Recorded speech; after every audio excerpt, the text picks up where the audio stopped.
Hi, I'm Beth McKnight, and I'm going to talk about how my faith life has affected my work life, really all of my life. I have a couple of examples to share with you today. And the first one is about how my faith affected my work in a hospital setting where I was able, as a public relations, I've always been in writer, editor, and then public relations. So I was in the job of in a hospital setting where I was able to lead their management out of a crisis situation and where I learned the true meaning of grace. As a journalism major in college, I worked for newspapers for a little while after that. And then I went over to public relations so that I could work with reporters to get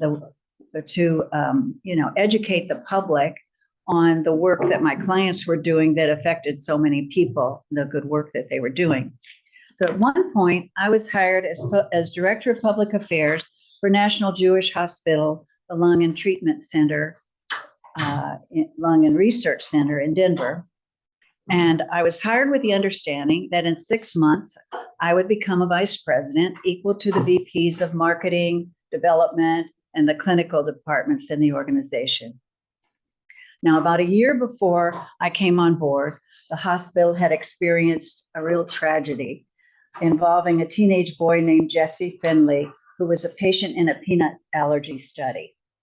It was a blind study where they use, each patient is given either some of the peanut extract or a placebo, and they don't know which one they're getting.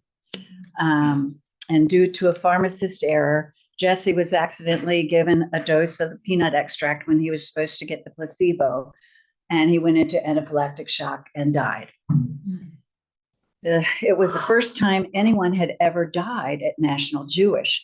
They treat people and do research all the time, but people don't die there. And the hospital did not handle it well at all. They listened to their attorneys who said, don't comment. Absolutely the wrong thing you can do.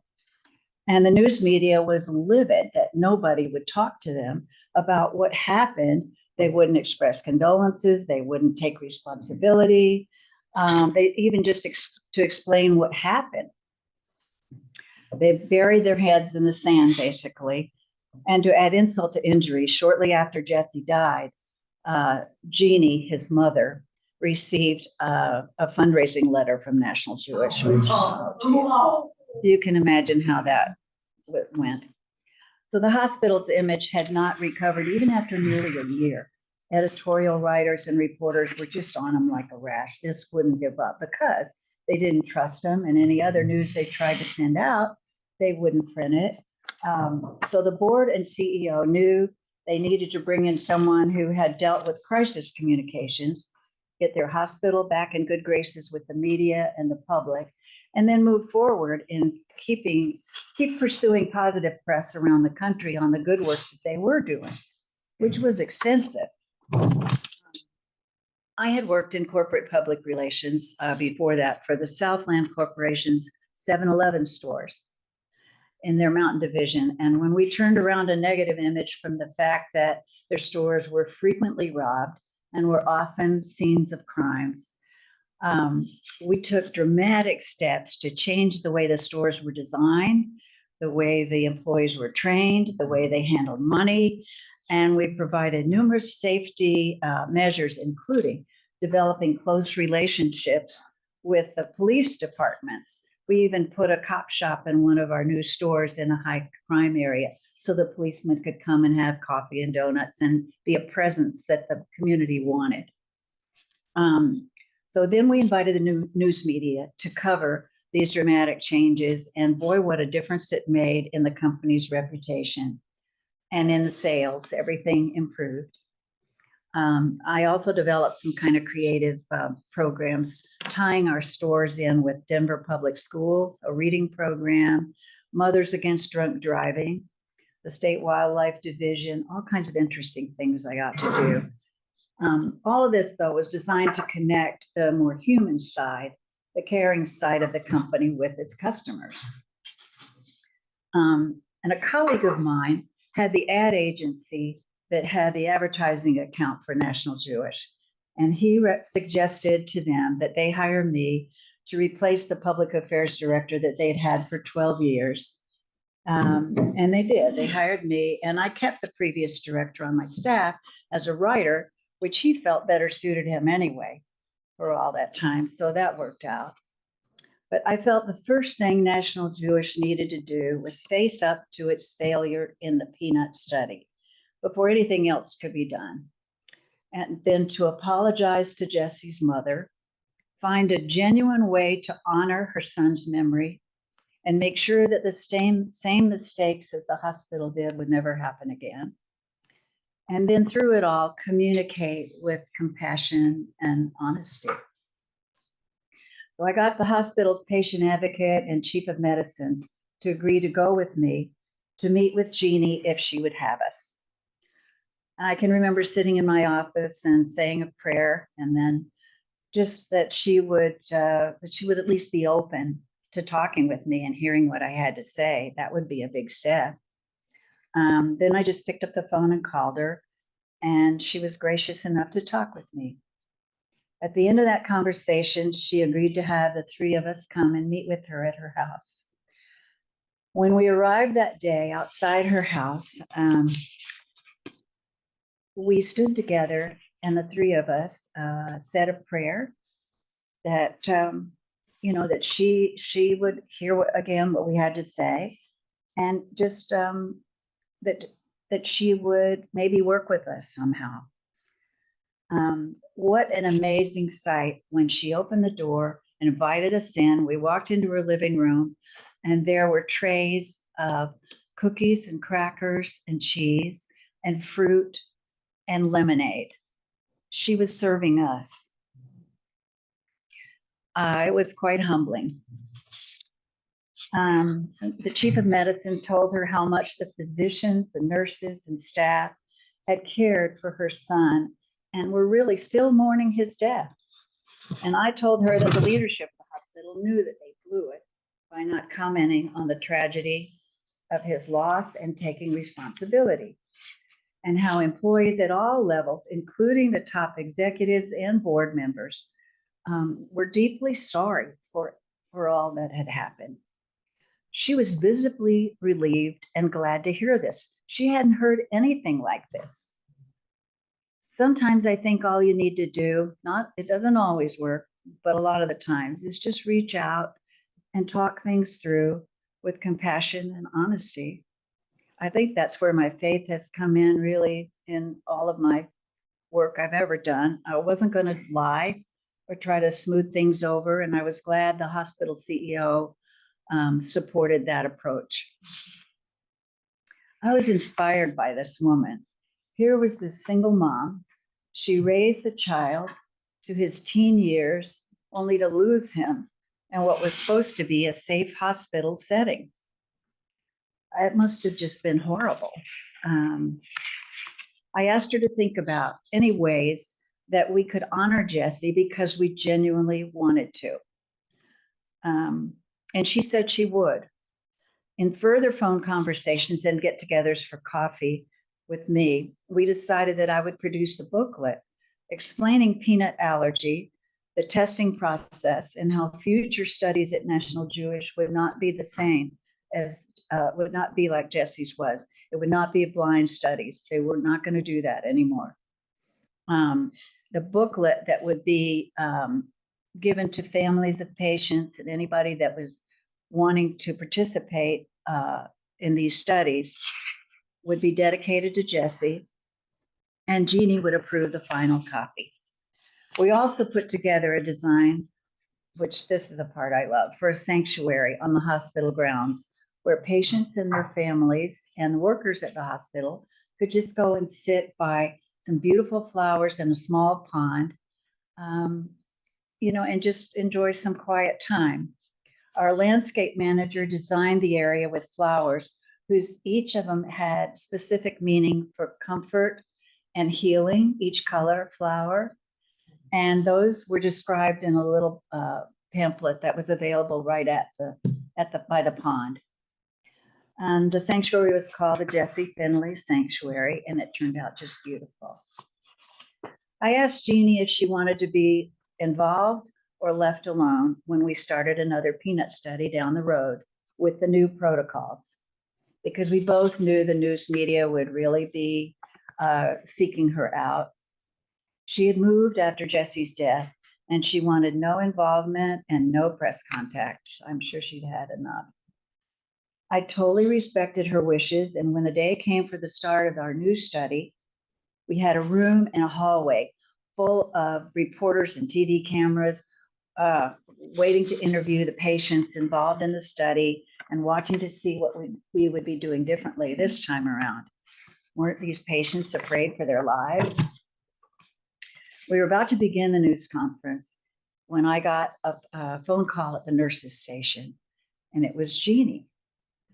And she said she wanted to fax something over to me right then, and she wanted me to give it out to all the reporters. I thought, wow, what is this? So when I got the fax, oh boy, I was deeply moved.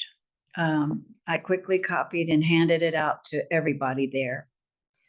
Her statement said that although her son had died in the previous study, she did not want his death to be in vain. She said she had worked with me and learned how future studies would be safe, and she supported this new study 100%. Wasn't that something?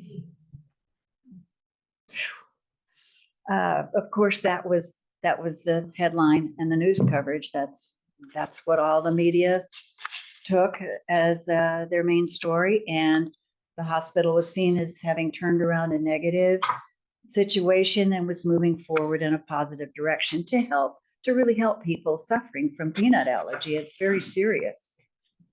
So after that, I invited key reporters who had been most critical of the hospital after Jesse's death to be on panels with me when I spoke to public relations and marketing groups. And I believe that strengthened their relationship with me and gave them reason to trust me and the hospital maybe more in the future. Just continuing that communication and building that relationship. So that's the first one. And the second story I have is about how faith influenced my work, is also a national Jewish story. You may recall that I was to be promoted in 6 months to vice president, but it hadn't happened, even though now I had been working there for over 3 years at the level of vice president on equal footing with all the other VPs who were men. There was a fairly new vice president of marketing named Warren, who was quickly getting a reputation as a womanizer. He came on to me at one meeting and again during another closed session in his office. His secretary, Kathleen, complained about his behavior to me and to human resources.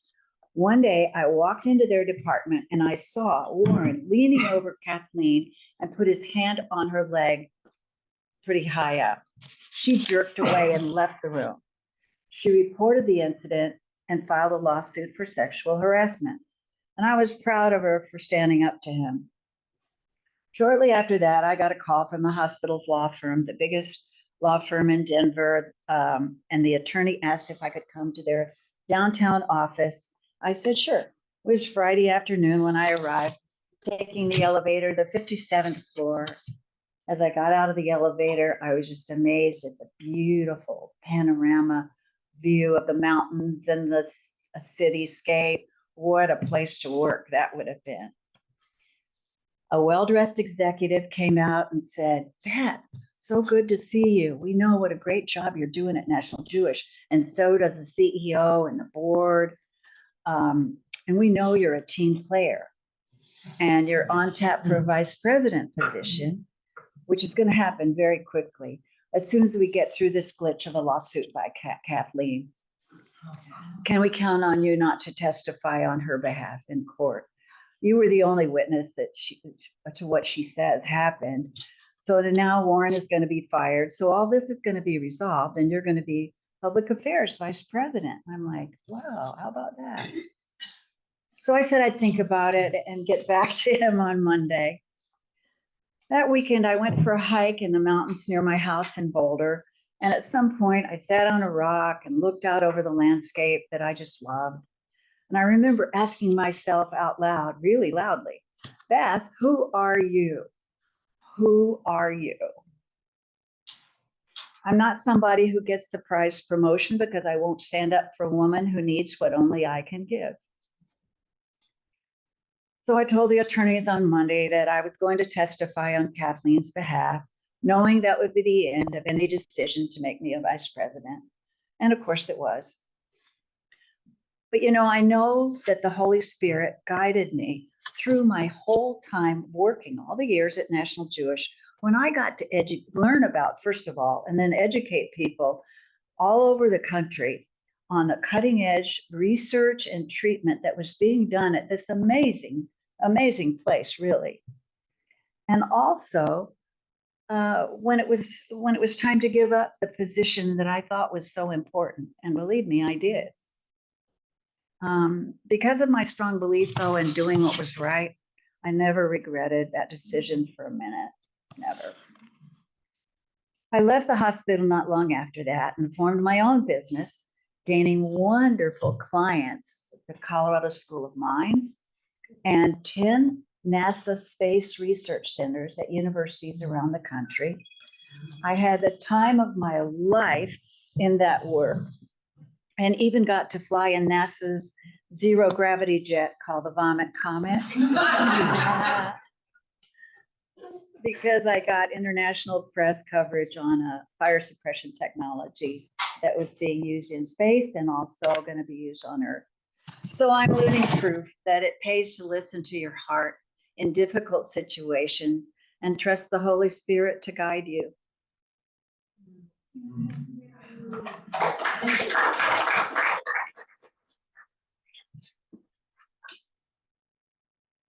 So how's it work? Do you want to talk about that one, or I just jump in? Why don't you share and Okay. we ask questions after? All right. Okay. Okay. Yeah. Well, thank you very much for the opportunity. Meeting a lot of you, face to face for the first time. It's great to be up here. We've known Felicia for a long time, and really feel privileged that you've asked us to tell the stories. So thanks for that. So how has faith, belief in God, religion, impacted my work career? It's, kind of hard to, make the links real directly, but I can't help but think that 16 years of Catholic education, right? A lot of guilt piled on top of for that certainly had some contribution. And, I'll tell a few stories like Beth did. But to me, it's interesting that as we walked into church today and, we talked about the flowers and, Laura, you talked about the Franciscans. So St. Francis of Assisi has really been kind of a model and an inspiration for me in my business life. And so I read a very recent, there are all kinds of books out about him, but a very recent one, talks about him being a servant leader. So he created the whole Franciscan, what's the word I'm looking for? Yeah, thank you. The whole Franciscan order. But what he really wanted to do as soon as he created it and kind of created all the rules is get in the back of the bus and let everybody else take care of everything. And he just wanted to, pray and, occasionally when things would go off course a little bit, he'd go up to the, wheel and take control of the wheel and start driving again, but as quickly as possible he wanted to get. So his life was really about servant leadership. And that's what I tried to do in the business experience that I had. So I had the privilege of running a high-tech company in Boulder for 15 years. And when I joined that company, it was an opportunity for me to exercise some of those servant leadership beliefs. So we've all heard Felicia talk about this more than once from the pulpit there about, I call it pulpit. I'm going back to my Roman Catholic stuff. You call it the same thing. But the power of connecting with people send them a note, give them a phone call, whatever. So in my time in executive leadership, I don't know how many thousands of personal notes I've written, but it's thousands, right? To employees around an anniversary, a birthday, a marriage, a loss of a child, success at work. I would look for every excuse I could find to try to write a personal note to people. And the point was that I'm the leader of the organization, but things can't happen without you. So I am here to serve you. And what can I do, to make that happen? And a lot of that, I think, comes from trust and, building that rapport with people, and really establishing, credibility and trust with those employees. So I knew their kids' names, I knew their dogs' names, I knew their favorite teams, and it just really allowed us to connect. So writing those notes was a real key part of it. One of the things that we did to send a message to our employees that they were our most valuable resource was we established a clinic on site that provided free medical care for all of our employees and their spouses. So when we first did this, there were some employees that said, aha, you're doing this to collect information on us, right? And the sick ones you're going to get rid of, right? Well, that wasn't the reason that we did it. The reason we did it was, we had pretty high-tech manufacturing presence with a lot of very expensive, capital equipment and all that. And you spend your money maintaining your equipment, right? Making sure that it's up and running and it can deliver on your processes. Well, how about spending money maintaining your most important resource, right? Which is your people. So we did that, and once we got over the credibility and the fear and the trust thing, it was just a fantastic thing for our employees, a very highly valued benefit that really helped to establish a culture that we had of caring for each other, right? Depending on each other, caring for each other, and trying to do the right thing. So in the spirit of that, one other quick story on that experience. Our largest customer, who was Intel. So you all know Intel. If you have a phone or a computer, Intel is inside, right?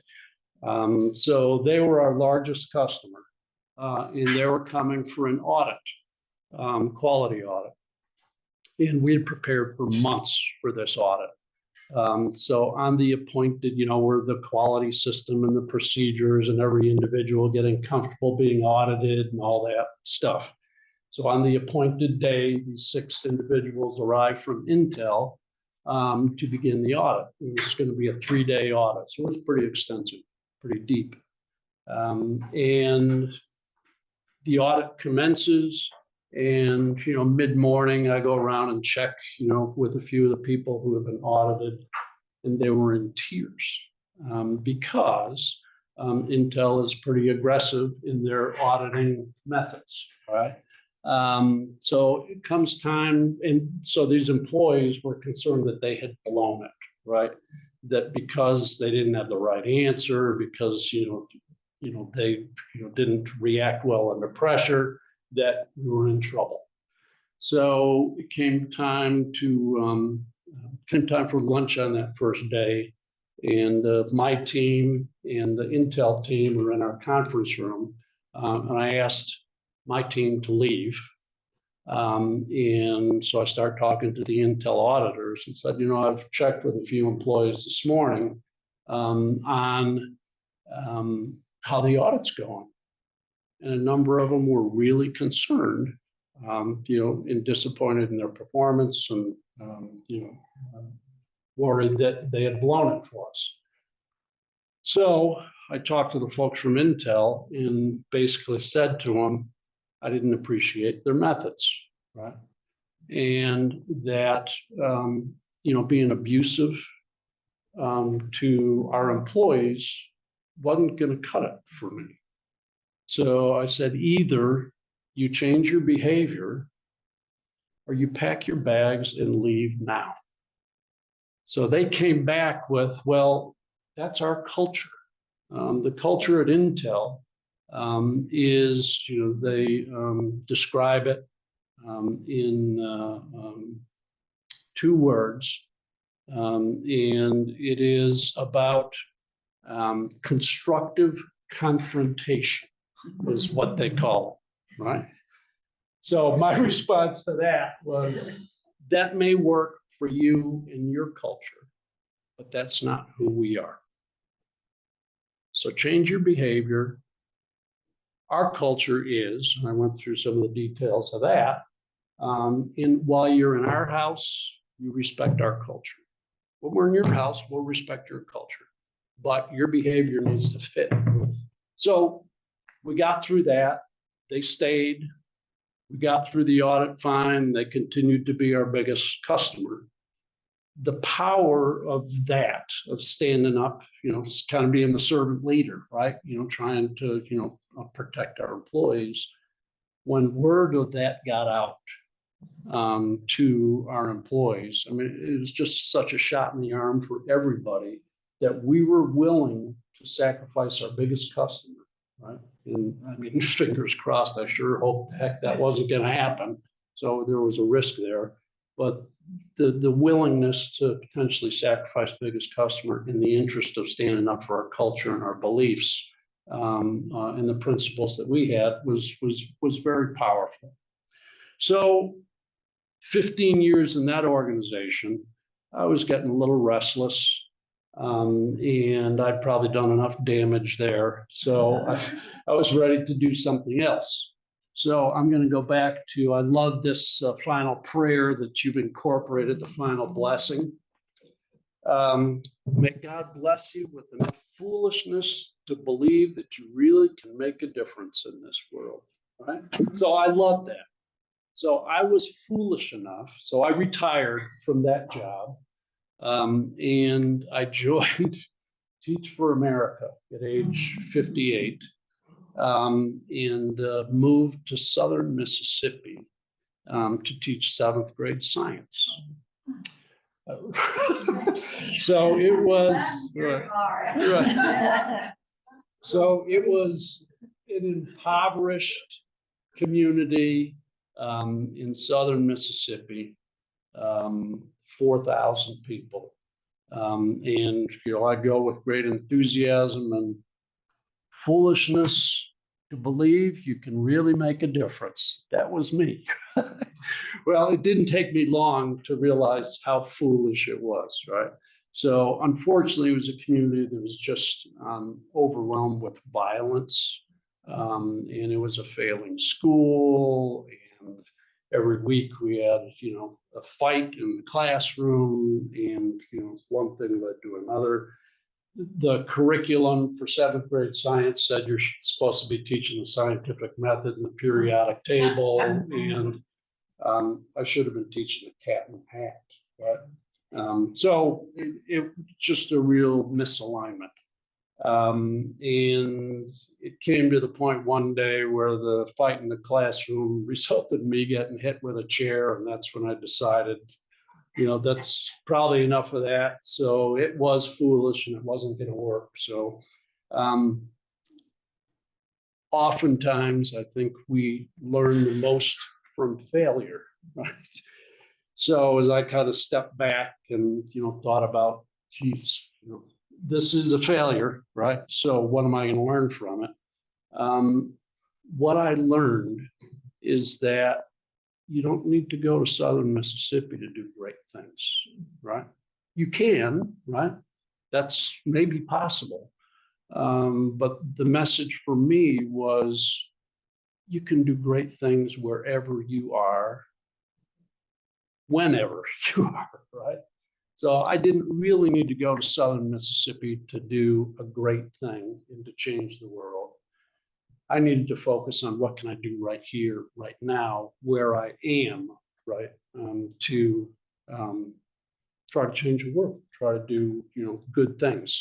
So I lived back with my tail between my legs, to Colorado, and I was fortunate enough to get another leadership position in a high-tech company in Boulder.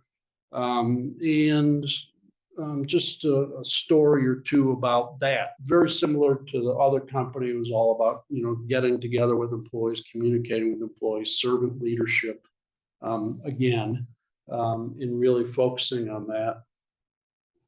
The reason that the opening was there for that company is the previous CEO had got run off for bad behavior. Sounds like he might have been a brother of that guy you were talking about. I don't know. Or have the same teachers. I don't know. But anyway, so I got there, and one of the first things I like to do is sort of feel the pulse of what the culture is all about and how people are feeling about the company. And when asked the question, would you recommend this company as a place to work? 65% said they would recommend it as a place to work. That means as you walk down the hall, right, 4 out of the 10 people that you're gonna, pass really don't want to be there. It's pretty hard to be a successful company when that's the case. So we did a lot of that, building the culture and really underlying the value of each and every individual in the company. We did the medical thing there as well because that had worked so well in the other company that I was with.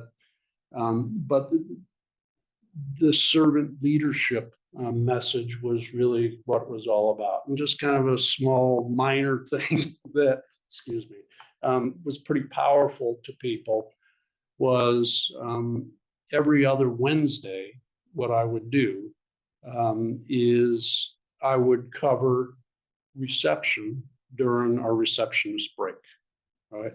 So during her coffee break and her lunch break, I would do reception, I'd answer the phones.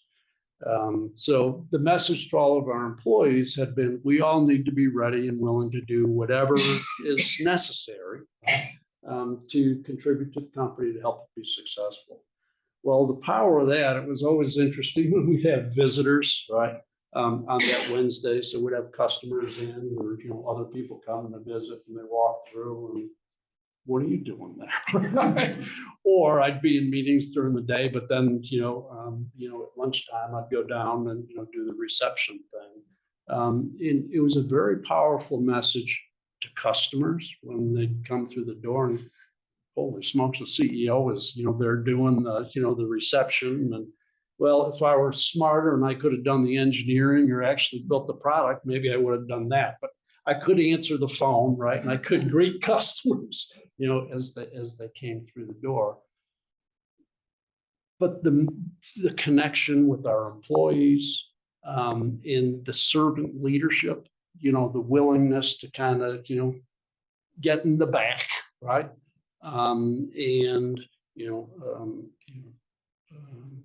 demonstrate to people that you're ready and willing to do anything, for them, for the company to be successful was very powerful. So in the last year I was there, we ended up selling the company in 2018, but we did a employee survey in that final year. And when asked the question, would you recommend this company as a place to work? You'll recall it had been 65%. Well, we got that up to 95% as a result of recognizing the value, right, that every individual in the company had to bring, and not just through words, but through demonstrated behaviors. So that's my story. Can I just add something in here? When I first met Paul after all this, well, no, you were still at REO. Anyway, he invited me to go to a company picnic. I went, oh boy, this must be serious. I'm going to meet his work people. So I go in, and the human resources, he had a lot of women executives, and the human resources director and their finance person was there. And I go up to them, I go, is he for real? And they go, yeah, he really is. That's really Paul. So I thought that was really telling. How did your is it okay to ask questions? Yeah. How did your Teach for America experience impact you moving forward? Did you Zoom people hear that? Which question. So the question is, how did the Teach for America experience impact me going forward? Humbling, right?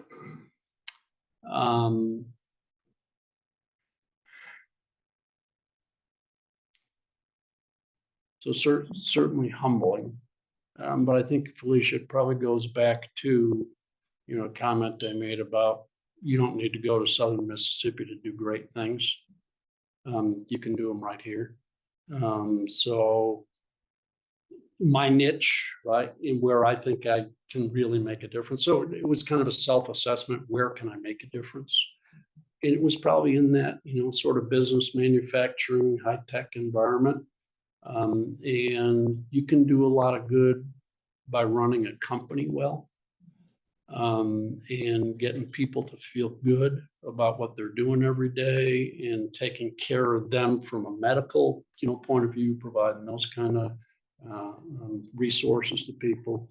So I think it was probably figure out what you're good at and do that, right? And sort of forced me back to, going in that direction. I know an interesting thing I'd like to share about the two of them at St. Bridget ran a program that had to do with Beth's background in NASA. And then your, I think, passion for kids and rocketry, which was fantastic.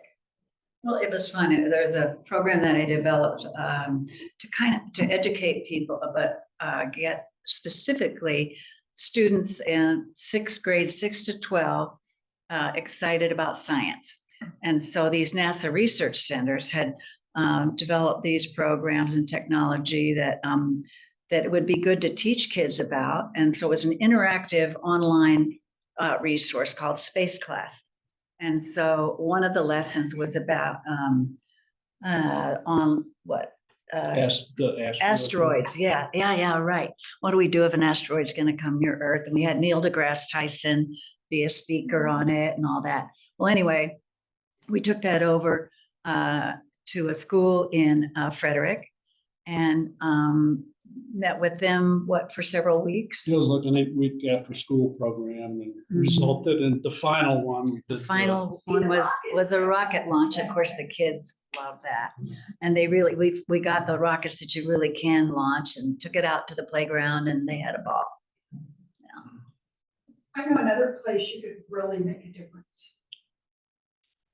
Wouldn't it be wonderful? I'm sitting here dreaming. Wouldn't it be wonderful if in summer, when the administration is getting together to lead our schools, if someone who has led a company, and they use the analogy all the time, a school is kind of like a company. Education is kind of like a company. I think we could really use your input about how to lead even one building. I'm a 40-year retired educator, and I had one principal that was more your model. One. In all that time. And we moved often because my husband was going through veterinary school. So we were going through internships, residencies. And so we moved all over the country, from Georgia, Missouri, all over, Colorado. So, we know that there's a problem in education. And those teachers are just giving it their all because they are passionate about children. That's the only reason you go into education, because kids are where it's at for you. But then you rarely do you get support from your friends. It is so rare. So a couple comments on that. So I'm very proud of my son, who has just started his 10th year as teacher in a very tough school on the south side of Chicago, right? And he's had a great principal and good support.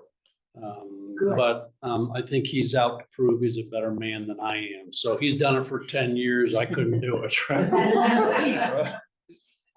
So that's one thing. The other thing, so how I am getting involved in education is I work very closely with Front Range Community College. We have established a Center for Integrated Manufacturing. So for kids that are graduating from high school, that 4 years of college isn't the right choice. So they have programs in place, certificate programs in optics, machining, electronics, and industrial maintenance. I'm not teaching. I've learned that, that's probably not my gig, but we raised a lot of money and I provided a lot of, support, for that to help. So they've got 120 kids in the program now, and employers are lined up to hire them when they finish because they've got skills, right, that they've developed over those couple of years. Yeah, leadership in education is really a serious issue. Yeah, we have a number of friends who have left. Ask you about Of course. what to teach for America? How much training did they give you? Well, so that was interesting. So I moved, from Boulder to Cleveland, Mississippi, the home of Delta State University, the home of the Fighting Okra. So that's right. So we both have T-shirts with an okra with boxing gloves on it, the home of the Fighting Okra. So we were trained for about 2 months there, student teaching training. I mean, it was a pretty compressed program, pretty intensive. I got to live in a dormitory again and share, a room with 3 other guys and share the same bathroom. It was, most of the people in the program were fresh out of college. I mean, that's really what the program's taught. But you had to pass some exams. Yeah. So there was more than that. Before he went down there and was accepted, you had to. Yeah, I thought I was done with calculus. So I had to take math tests and science tests and all that to get into the program. But the training part of it was But did the school itself get the teachers all together to work on problems or not? I'm not sure I understand the question. So Well, a lot of schools, they have all the teachers come to meetings and discuss how to, solve some of these problems. right, there was that, right. I didn't find that very helpful. Lots of meetings, Right. not very helpful. Yeah, I'm sure that's true. a lot of meetings and, principal leadership was less than strong. So diplomatic. Yeah, How long Yeah. were you there? Did you finish out the school year? no. 3 months and I couldn't, it was the end of the first marketing period, right? And some kids weren't showing up, some kids weren't doing their work, and I wanted to fail some kids. And the principal said, no, you can't do that. Tell them about the fists through the wall. Yeah. Through your big thing about what we're going to accomplish. Yeah. Some kid just. Yeah. So anyway. So yeah, it was a failing school. So, we weren't exactly set up for success, I would say, at the beginning. And the leadership was probably less than it should have been. And then you throw in a bunch of rookie teachers like me and a few others, and it probably was not the best ingredients for success. I have a question for Beth too. How long did you stay at National Jewish Hospital after you testified? Did you leave right away or? Not long. Yeah. I guess I stayed maybe another 4 or 5 months and then left. Yeah, not long. Were you given cold treatment or how did they treat you during those 4 to Oh, it was like, I was just involved in doing all these programs and publicity, and everything just kept going. And then it was like, I'm leaving. And then they actually gave me a really nice going away gift. It was like, they didn't get it. They didn't get it. But it was in the 90s, it was really a man's world, and so the vice president thing, how could I even expect it, It was. What? Did I see Elaine raise her hand? Go ahead, Lee. Thank you so much. This has just been so wonderful to hear your stories about your service. And I'm just wondering if you could talk, maybe both of you, a little more about what's inspiring you now or what service projects you're involved in now. Yeah, so that was. Okay, I'll just say, okay, so I don't know if it's a service project, but I play clarinet in a little community band in Niwot. And we provide music for holidays and things like that. It's a chance to use a little bit of not much talent, but a little bit that I've got. And then be a part of something bigger. I also, I'm a patient advisor actually for National Jewish. They pay me to come and talk about a lung disease that I actually got years later. And so I go and speak to pharmaceutical companies and patient groups that they have come in to town about what it's like to go through this treatment and why it's important. And let's see, what else do I do? I share with Paul a sponsorship of a young man who's the son of a teacher who was very frustrated in our neighborhood. He, Deacon, used to, when we were both working, he babysat our dog when we, would come and walk our dog and everything for us. And he is on the autism scale. And so he was a little hard to understand at first. And he had kind of quirky movements and ways about him. And we just fell in love with him because he's such a sweetheart and he's smart. And so we have supported him. Now he is in his senior year at Flagler College in St. Augustine, Florida. And so we're working with him and supporting him in that. What else? We're involved in a tiny homes project. Yeah, the tiny homes. In Longmont. So it's a project that's a veterans community project targeted at homeless veterans. So we've sponsored a home in honor of Beth's dad, who was a career military. Yeah. But they have just taken on their first 3 residents. They're going to be 27 homes that surround this resource center that has 3 committed counselors for these homeless vets that are trying to reestablish themselves. So we're excited about that. Certainly Gray is very involved in that kind of a thing. And I talked to Joe about that. So that certainly resonates with us as a result of, Beth, military brat that she was, but her dad, who was a survivor of Pearl Harbor and Guadalcanal.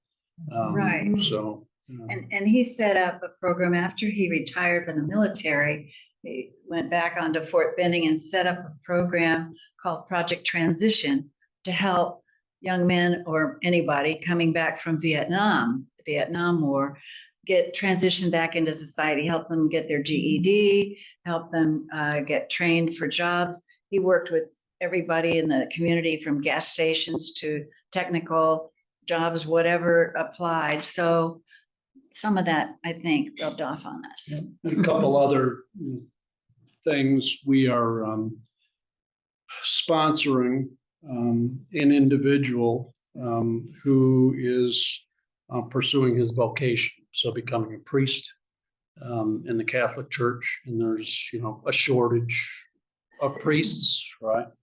And so we've kind of adopted this individual. And it's interesting that in seminary, which in the Catholic Church, and we wonder why there aren't more priests, 7-year process, right, to become a priest.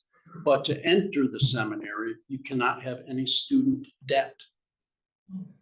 So all of your debt needs to be gone, right, before you can enter the seminary. So we've supported him in order to enable him to enter. And then one other quick one, it's kind of near and dear to my heart. So I've mentored a young man for, I don't know, close to 15 years now, I guess, and the process continues. But I'm very proud of him. He very humble beginnings and an at-risk youth. We did the whole thing through grammar school and high school, and after high school, and he now is in the nuclear Navy. So, yep, he's on the USS West Virginia, which is an ICBM, nuclear sub. And I mean, I'm very proud of my biological kids, but I'm very proud of him, what he has done, and certainly his commitment to, give back to the country and sign up for 8 years now, and we'll see what happens beyond that in the Navy. So long-winded answer to your question, sorry. Did the woman win the lawsuit? Yes, she did. Oh. Yes, she did. She sure did. It was a good settlement, but I consider that a win. Yeah. Yeah. Did he lose his job? Yes, he did. Yeah, yeah. Warren did. Better yet.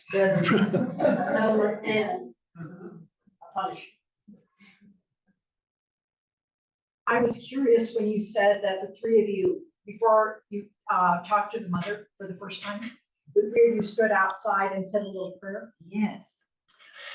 What type of work climate would allow that? I mean, in my work climate, there was no way you could even come close to that. Well, it wasn't so much the climate at work. I really worked well with and admired the chief of medicine, Dr. King. And he and I just were on the same wavelength talking about this whole situation and how we were going to deal with it. And the patient advocate was a woman who was there mostly just because she knew about a lot of patient situations and what they needed and all that. But so it wasn't so much her as it was Dr. King and I saying, let's just say a quick prayer here. And it was just spontaneous.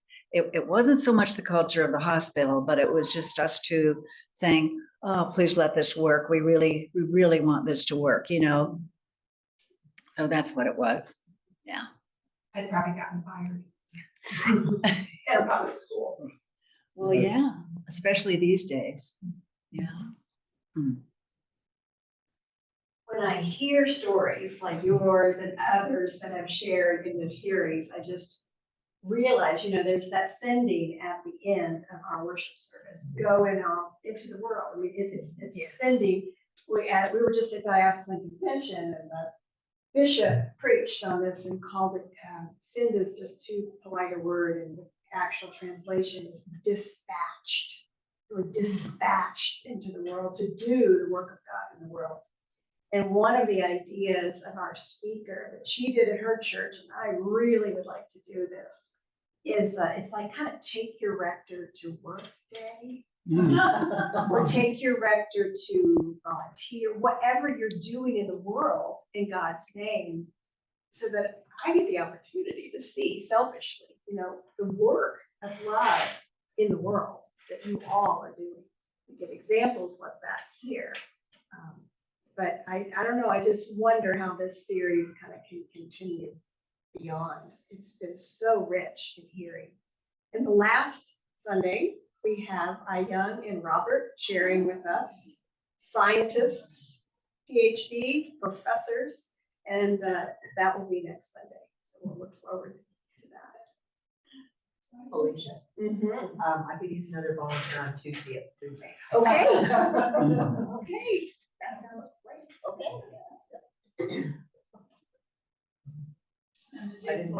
Yes.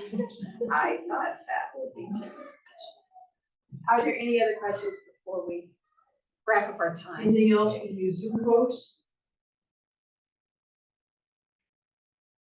Nope, okay. Thank you. Thank you.